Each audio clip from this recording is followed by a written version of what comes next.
Monday. So it's another week. I'm still at the laundromat, but today I only have to wash my clothes. It's a really nice sunny day and it will be warm all week. Well, warm, 60s and 70s, that's warm to me. And I can hang my clothes outside to dry. So I only have to be here for a half an hour instead of an hour and a half, which is really nice. I like to get things done and not have to sit around and wait all the time. Does give me a chance to put little tiny videos together though. So this week on our channel, we will be showing getting ready for the second floor. Tim last week got all the walls up on the first floor, but he didn't put any headers or beams or top plates, that kind of thing in, and he didn't have the stairs built. So this week he will build the stairs and put all the headers and beams and stuff in. He'll put all the ceiling joists in and get completely ready to put the plywood down on the second floor. So that's exciting. I hope you enjoy the video.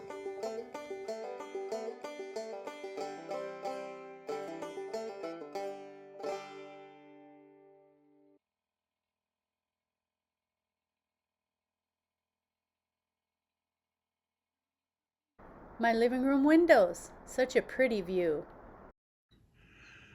This is the safest way that I could figure to set my beams. That's a 10-foot by 14-inch LVL, laminated veneer lumber. And the drywall jack can easily pick it up and get it almost in place. All I have to do is flip it up on top, right there and there, and push it up and do the same to the second one. So safe as I can be, getting the house done. It's a pretty good trick for an old drywaller. It is pretty scary watching him do it though.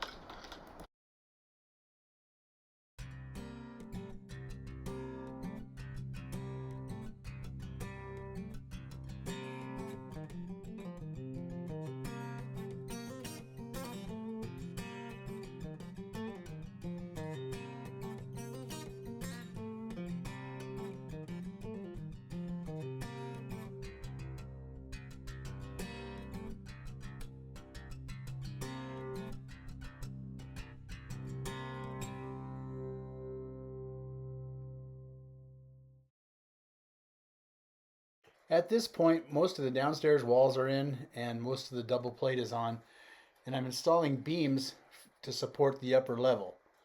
The lower level is 32 feet wide and the upper level is 22 feet wide, so we are coming in on each side 5 feet and installing beams that are going east-west. The one I'm putting in right now is over the dining room, living room archway, and it's going north-south, which is perpendicular to the other beams. Also, you can see that I'm kind of trying to get this thing in place and it's not going. It's actually two beams glued together, and the first one was 14 inches, and then so I built the wall to take that beam.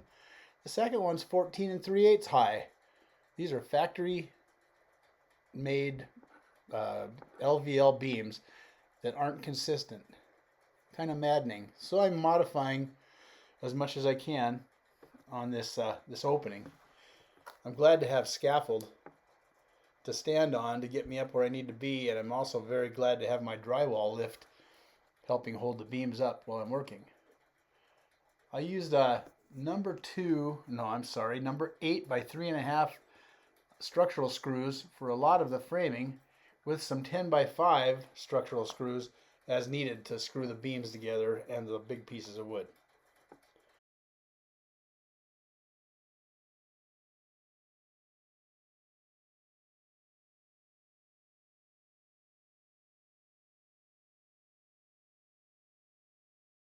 You see me moving pretty slow on top of the scaffold or on ladders, and part of it's because of my pinched nerve that makes my knee not work very well, my right knee. But also, if I take a fall, there's nobody else going to fix this house or finish it, and I'd have to hire somebody to do that. And I don't want to do that. I do want to get it done. There's a lot of wood going into this place. Individual pieces of wood. I think I figured by the time I'm on the upper level, 5,000 individual pieces of wood were nailed in place. Small studs over the headers themselves, the wall studs, the plate, all the material, even the plywood. I think this floor right here, that the first floor had 54 sheets of tongue and groove 3/4 inch OSB, and those are 80 pounds a piece. And those were fun to hoist up onto that joist deck and put down. The upstairs has about 40 sheets, 3/4 4x8 OSB. So yeah, lots of wood.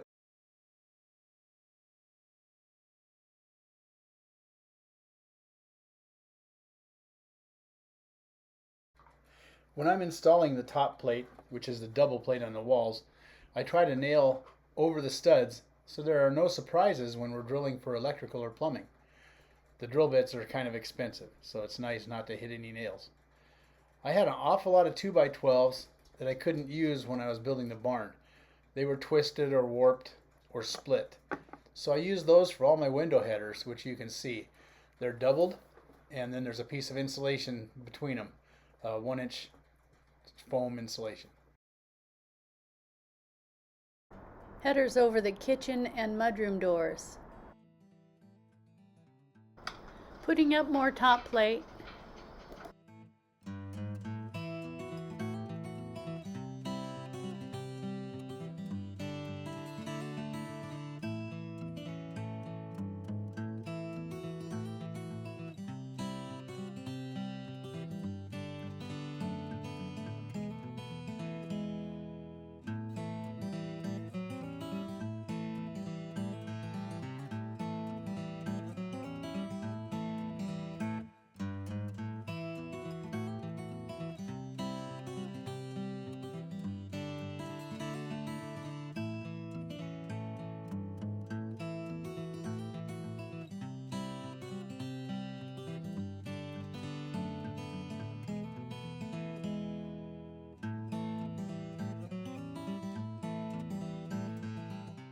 The I-joists for the upper level span between the beams, side to side, and then there's the 2x6s that go on the last 5 feet on each side. At this point you can also see some of the interior walls are covered with OSB. These are shear walls for high wind stabilization. The beams, the big ones that we put up, were 150 to 200 pounds per 1 3/4 by 16 inch piece. So there's 2 of them that make a 3.5 by 16 inch beam.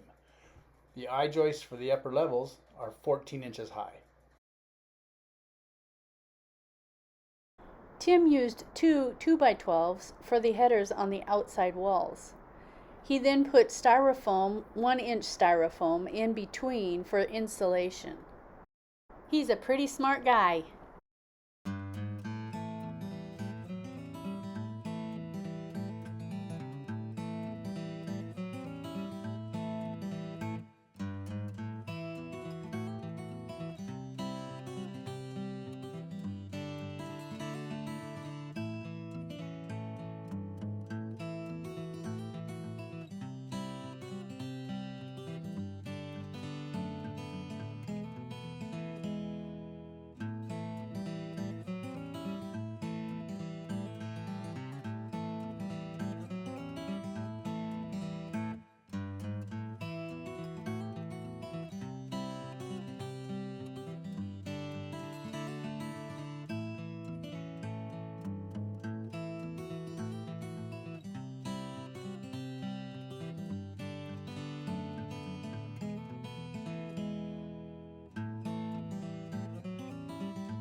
Everything on the first floor is complete. Now we can build the stairs over in that corner, and then the beams for the second floor will go up. First we get to rest, and then eat lunch, and then we will start on the stairs. I didn't get to help, and I didn't video, but the stairs are almost complete. This is the first beam for the upstairs. But I was trying to figure out why none of them were cut square on the ends. Right. I used my steel square, and I couldn't for the life of me get them straight. And then I finally looked, and everything's just all wonky on the sides and edges. Nothing's cut clean. Right.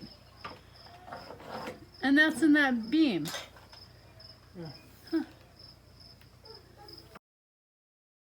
All of the support beams, the LVL, which is laminated veneer lumber, were not cut square at the mill. All of the ends were crooked. What a pain to have to square them up.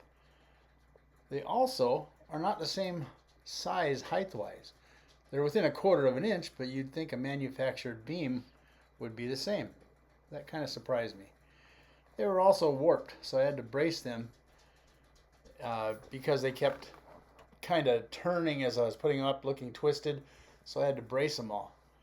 Now the 5-foot sections on either side of the beams that we came in from the outside wall are going to be filled in with 2x6s and on joist hangers for the ceilings.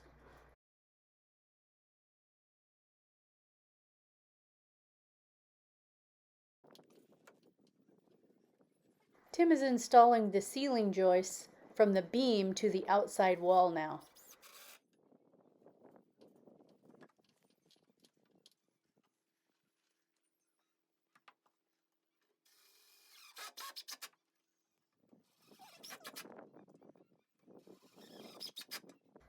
The beams are supported by the interior walls and also the beam he put across the dining room, living room wall.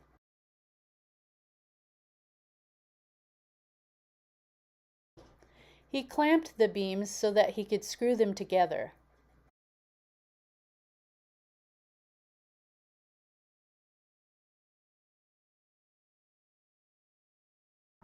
On the first beam in this set, Tim couldn't push the beam up from the ladder and was stuck. He yelled for help and Elise ran over to help him roll up the beam. It was really scary. It happened so fast that I didn't get a video of it. We were sure glad Elise was helping me put windows in the chicken house that day.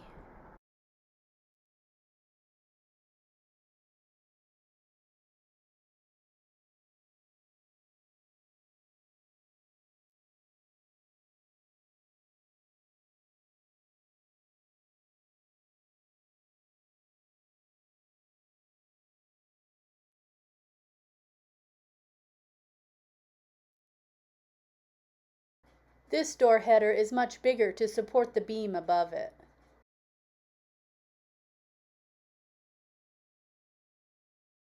While Tim was playing with the beams, I decided to show you my hens, and I also wanted to show you the baby chicks I got. I got 25 straight run and I only ended up with 7 roosters. And only 1 chick died. My weather vane is working really well.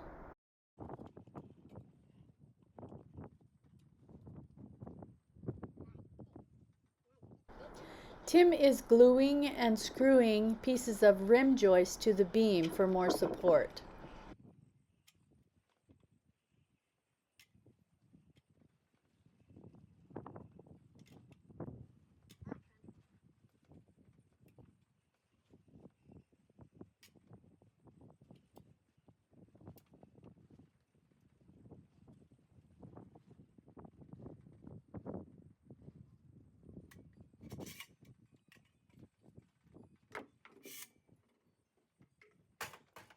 Okay, now that you're sitting and comfortable and all that,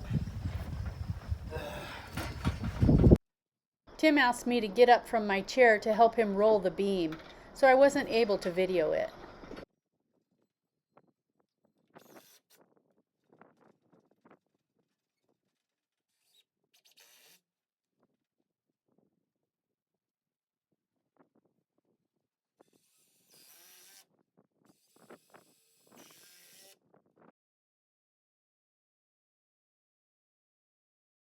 Our son Josh came up to help Tim with the beams that were too heavy for him to lift by himself. I think the main question I have is how hard is it going to be to slide? Are you able to just push that in? No, I have to lift and pull because pushing it too much friction. Is that plank maybe frictiony? Let's see how.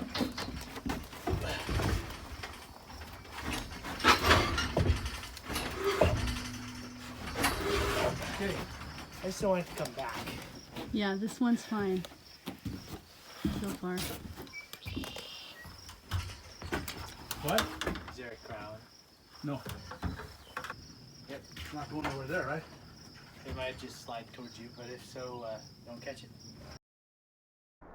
Our funny son Josh came up to help Tim put this long 24-foot beam up. They have two they're going to put together like they've done before, glue them and screw them together to make one solid beam.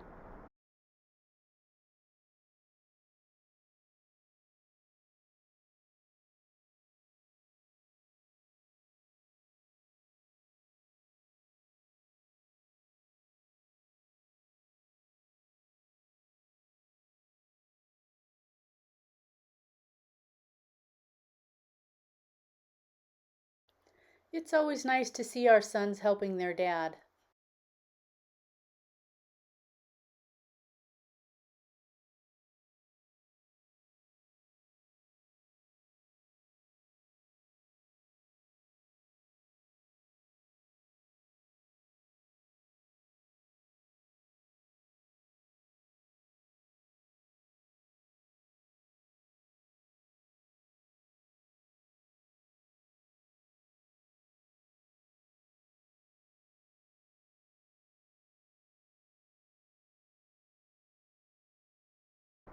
Tim clamped the beams together so that he could screw them tight.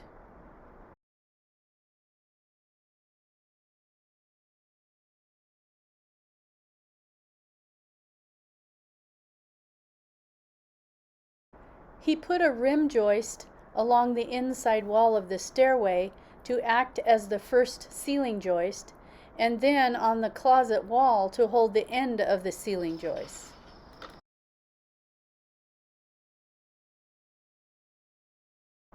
He screwed a rim joist to the dining living room beam for extra support. Then he would have something to screw the joist hangers to also.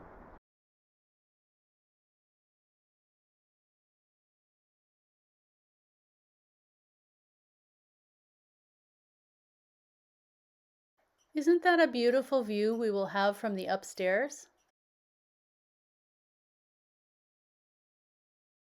Here he is putting the ceiling eye joists into the house so that he can get them over to where they need to be.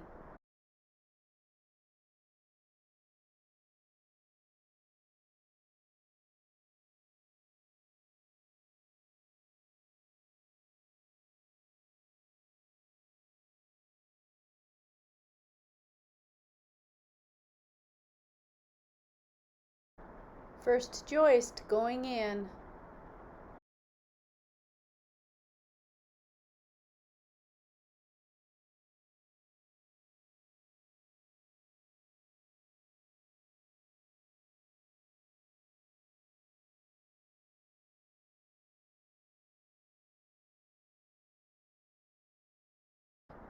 Our son Isaac is always asking for updates, so this next clip is for him.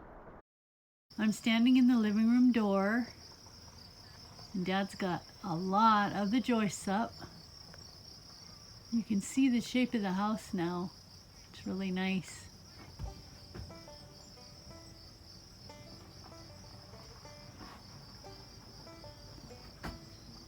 Still has those left to do. That's in the dining room. Their stairway is complete over there in the corner. Josh's wife came up to see how things were going, and Tim roped her into helping him get the 3/4-inch tongue and groove OSB to the top floor. We sure were glad she was willing to help.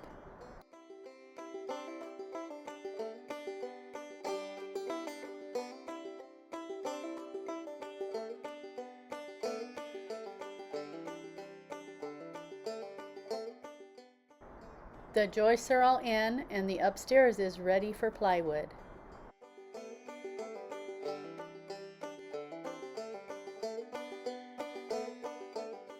Our daughter Christy's kids sent us these mugs. We sure are looking forward to seeing them this summer. Psalm 127:3 says, "Behold, children are a heritage from the Lord. The fruit of the womb is a reward." Next week we will be working on the second story. Thanks for watching. Have a good day.